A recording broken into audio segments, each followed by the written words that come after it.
আসসালামু আলাইকুম ও রহমতুল্লাহ। 10 মিনিট মাদ্রাসায় আপনাকে স্বাগতম। দাম্পত্য জীবনে সুখী হতে চাইলে এই 5টি সুন্নতের অনুসরণ করুন।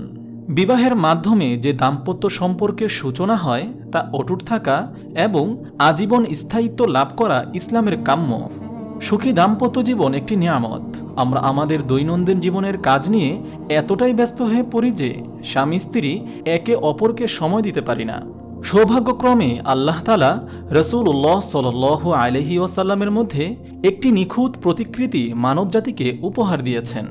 সেই প্রতিকৃতি অনুসরণের মাঝেই রয়েছে চূড়ান্ত সফলতা। স্বামী স্ত্রীর সম্পর্ককে সুখকর করে তোলার জন্য এখানে 5টি নববী শক্তিশালী দিক নির্দেশনা তুলে ধরা হলো। আর তা হলো, নম্বর 1, স্বামী স্ত্রী একে অপরের সাথে হাস্যোজ্জ্বল থাকা। আমাদের নবী সাল্লাল্লাহু আলাইহি ওয়াসাল্লাম বেশিরভাগ সময়ই হাস্যোজ্জ্বল থাকতেন। এমনকি রাসূলুল্লাহ সাল্লাল্লাহু আলাইহি ওয়াসাল্লামের স্ত্রীরা বলতেন যে আমরা তার থেকে বেশি হাস্যোজ্জ্বল অবয়বময় আর কাউকে দেখিনি। আর আমরা এটা ভালো করেই জানি যে একটি হাসি কতটা শক্তিশালী হতে পারে। স্বামী স্ত্রী সুখে এবং দুঃখে সবসময় একসাথে থাকে। সুতরাং নিজেদের মুখ কালো না রেখে সদা হাস্যোজ্জ্বল রাখাই হবে উভয়ের কর্তব্য। এছাড়াও আমাদের নবী সাল্লাল্লাহু আলাইহি ওয়াসাল্লাম বলেছেন, একটি হাসিও হতে পারে সদকা। নম্বর 2, স্বামী স্ত্রী একে অপরের সাথে ভালো কথা বলা। আমাদের নবী সাল্লাল্লাহু আলাইহি ওয়াসাল্লাম বলেন যে আল্লাহকে এবং শেষ দিবসকে বিশ্বাস করে সে যেন ভালো কথা বলে অথবা চুপ থাকে। এটা স্বামীদের জন্য অবশ্য কর্তব্য, বিশেষত যখন স্বামী স্ত্রী কাছাকাছি থাকেন। সুতরাং প্রতিদিন আপনি আপনার স্ত্রীর প্রশংসা করার চেষ্টা করুন। নম্বর 3, স্বামী স্ত্রী একে অপরের উপর রাগ না করা।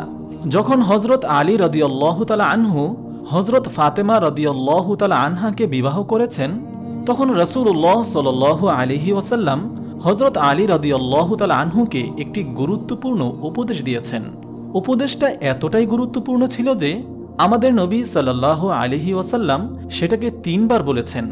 উপদেশটি হলো, পারিবারিক কোনো কারণে তুমি স্ত্রীর প্রতি রাগ করবে না। নম্বর 4, স্বামী স্ত্রী একসাথে ঘুরতে বের হওয়া। আমাদের রাসূল সাল্লাল্লাহু আলাইহি ওয়াসাল্লাম স্ত্রীদের সাথে অনেক সময় কাটাতেন।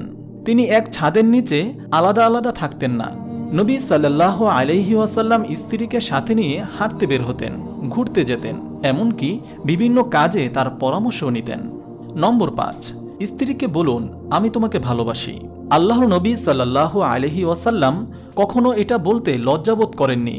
ইসলামে এমনটা বলতে উৎসাহিত করা হয়েছে, কেননা এই কথা পারিবারিক অনেক সমস্যার সমাধান করে দিতে পারে। মহান আল্লাহ তাআলা আমাদের সকলের দাম্পত্য জীবনকে সুখী করুন, আমিন।